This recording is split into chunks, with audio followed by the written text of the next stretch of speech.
से जो है उसमें एडवर्टाइजिंग दिखेगी, लेकिन यह एडवर्टाइजिंग को नहीं, सरकार के द्वारा एक तरह से बेरोजगार बालका के लिए लॉटरी सिस्टम का खेल खेल रखा है।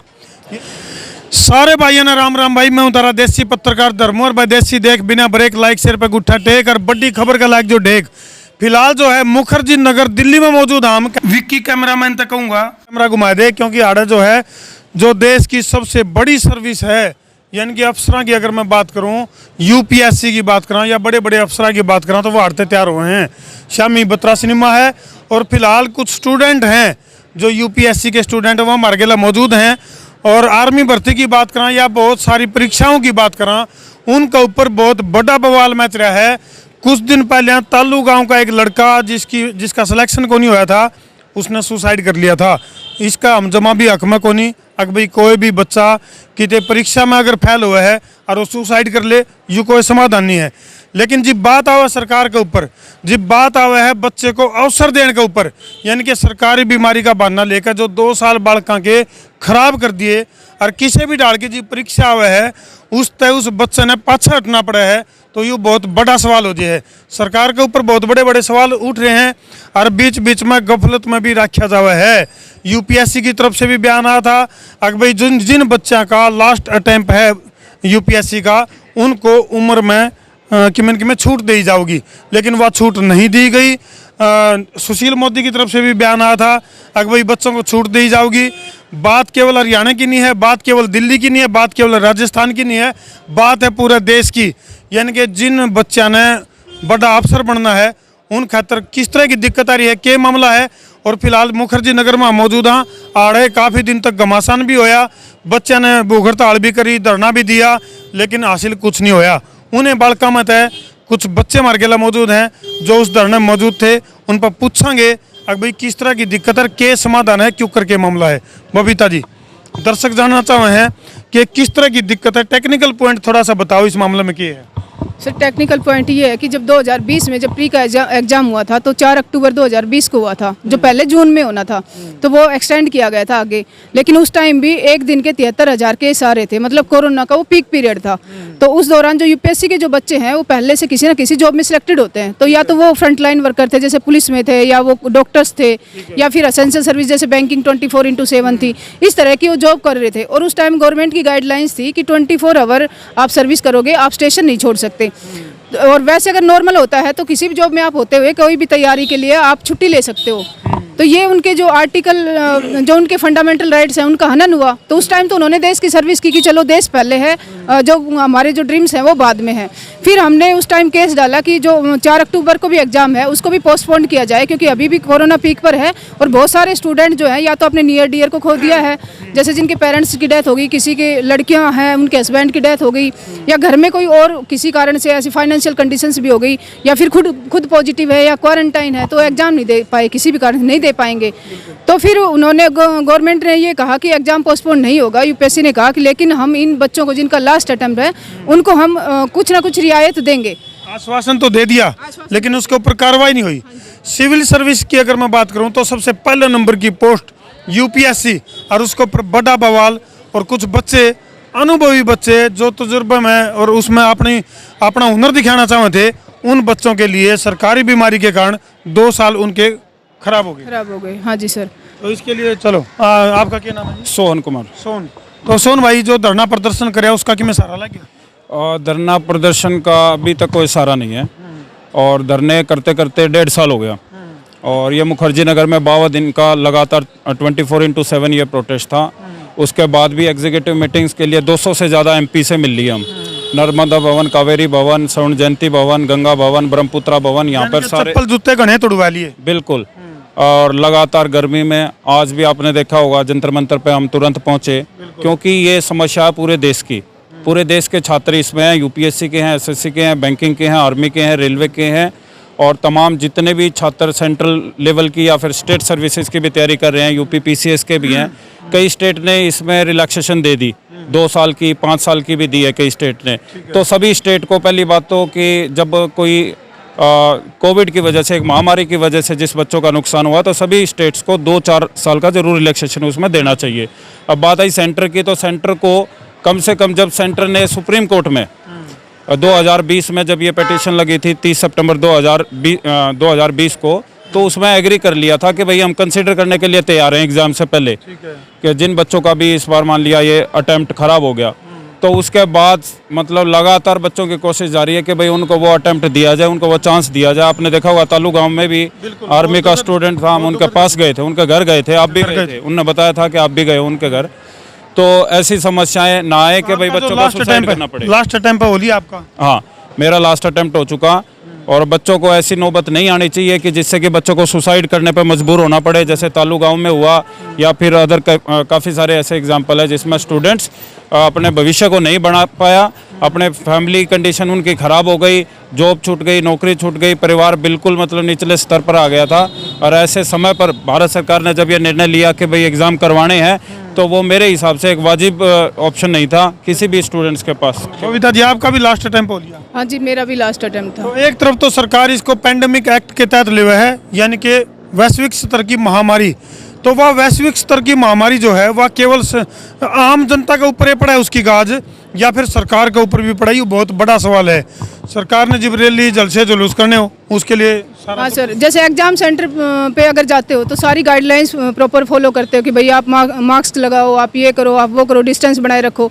जब रैलियाँ इसी दौरान पीक पीरियड में इनके इलेक्शन हुए, वहाँ पर किसी को नहीं रोका गया, वहाँ पर भी इलेक्शन का नॉमिनेशन फॉर्म भरने से रोक देते कि आप कोविड पॉजिटिव हो या आप रैली में नहीं आओगे, आपके सिम्टम्स हैं।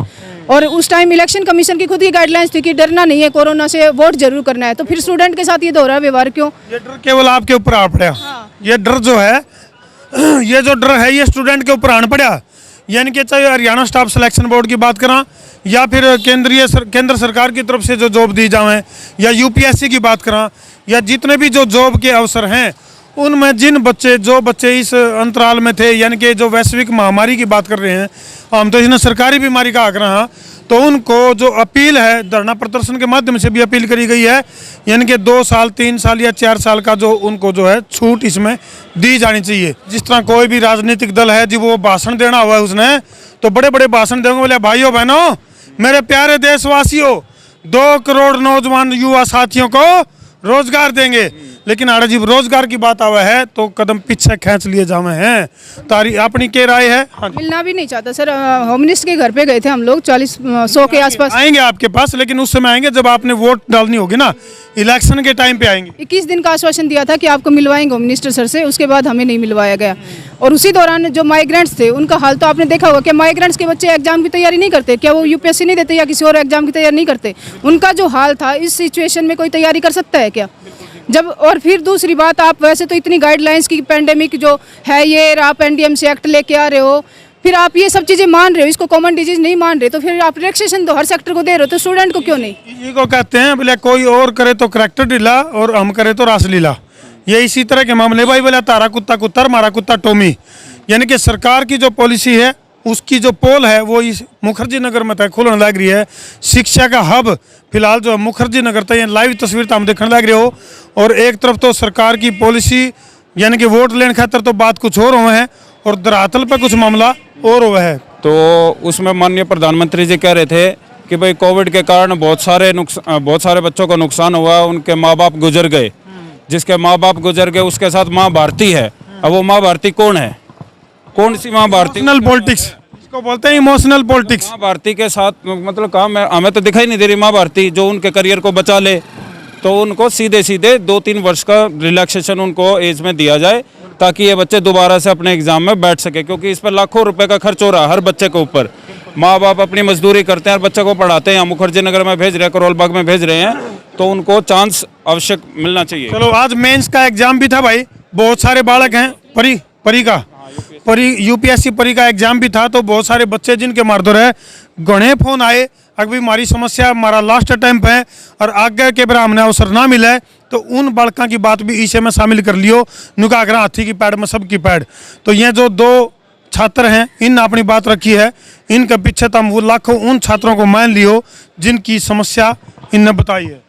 एक पार्लियामेंट्री कमेटी की रिपोर्ट आई है अभी, सुशील मोदी जी जिसके हेड हैं, तो उस कमेटी में 40 एमपी होते हैं, तो वो पूरा डायग्नोसिस करते हैं कि भाई होना चाहिए कि नहीं होना चाहिए। तो उसमें आया है कि 2 साल का एज रिलैक्सेशन बच्चों को मिलना चाहिए, उसके बावजूद भी लागू नहीं कर रहे हैं। किसी ने कहा आग्रह भले पंचायत का फैसला सिर माथर पतना आड़ा ओढ़े चलेगा, यानी कि मान तो ली बात, अभी हाँ समस्या तो जायज है, लेकिन उसका ऊपर क्रियान्वित की अगर बात आवे है तो ओड़ा फिर पाँच से पाँव खींच रहे हैं जी। तो जो बालक नौकरी की उम्मीद में सरकार तो उम्मीद रखे हैं कि भाई सरकार हमने नौकरी देगी, उनके गेला और कौन सा गिनौना खेल जो है सरकार खेल रही है। और जैसे कि कई बार सरकार फॉर्म भरवा लेती है, जैसे ITI इंस्ट्रक्टर हरियाणा में 10 साल से 5 बार फॉर्म भरवा चुकी, एक बार भी पेपर नहीं लिया है। रिवेन्यू तो ले लिया उन्होंने, वो कहते हैं ना कि जो कोई कई सामान बेचने आते हैं कि है ना ये ले ये खरीद लो ये खरीद लो, लॉटरी सिस्टम बना दिया। लॉटरी सिस्टम कि है ना हम तुम्हें नौकरी देंगे फॉर्म भर दो, और फिर पेपर करवाते नहीं है, फिर जो पैसा है कितने करोड़ों के जनरेशन होता है इसमें। ऐसे ही संस्कृत PGT के 2 बार फॉर्म भरवा चुके, 2018 से आज तक पेपर नहीं हुआ है। ऐसे बिहार वाला पेपर अभी भरवाया फॉर्म, बच्चे देने गए और एक सेंटर पे पूरा प्रशासन जो मतलब उस सेंटर को पहले भी बैन किया गया था, उसको सेंटर बनाया गया, पुराने प्रशासन को वहाँ से चेंज किया गया, नया प्रशासन लाया और पेपर पूरा प्रशासन पेपर आउट चेक वो बच्चों को नकल करवा रहा था जो उनके पैसे दे रखे थे। बड़ी बात लेकर कान लग रही है। एक चीज़ और दिखाऊंगा मैं दर्शकों ही, एक चीज़ और दिखाऊंगा कि पंजाब के अंदर जिस तरह हम देखोगे लॉटरी सिस्टम है, तो यूँ दिखने में तो ये एडवर्टाइजिंग दिखा या कई जगह जो वैकेंसी का डग रहे हैं तो इस तरह से जो है उसमें एडवर्टाइजिंग दिखेगी, लेकिन यह एडवर्टाइजिंग को नहीं, सरकार के द्वारा एक तरह से बेरोजगार बालका के लिए लॉटरी सिस्टम का खेल खेल रखा है। यानी कि फीस वसूली, फार्म का नाम पर पैसा वसूला जावा है और फिर नौकरी होगी, अब तुक्का लागेगी बात, यानी कि भाई तुक्का लाग जाए तो नौकरी मिल जाए, और नहीं तो भाई फार्म की फीस जो है वो सरकार ने वसूल ली। कुछ इसी तरह का गेम चल रहा है। कुछ इसी तरह अभी जैसे हरियाणा SCS का पेपर था, अनिल नागर 1 करोड़ की रिश्वत के साथ वहीं पर वो HPSC के ऑफिस में ही मिले। हरियाणा में भी वो सचिव जो पेपर लीक मामले में पकड़े गए, अनिल नागर है उनका नाम।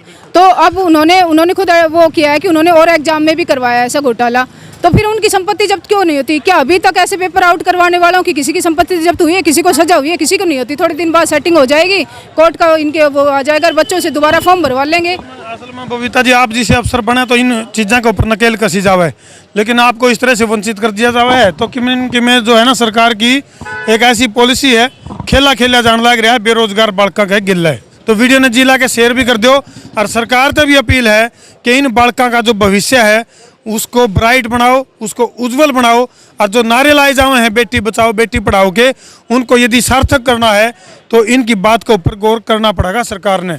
तो वीडियो ने जिला के शेयर कर दो भाई, शेयरिंग का तार दो फतूर, ताकि यह जो गंभीर समस्या है या उसका दूर। मैं हूँ तारा देसी पत्रकार धर्मू। जय जवान, जय किसान, जय हिंदुस्तान।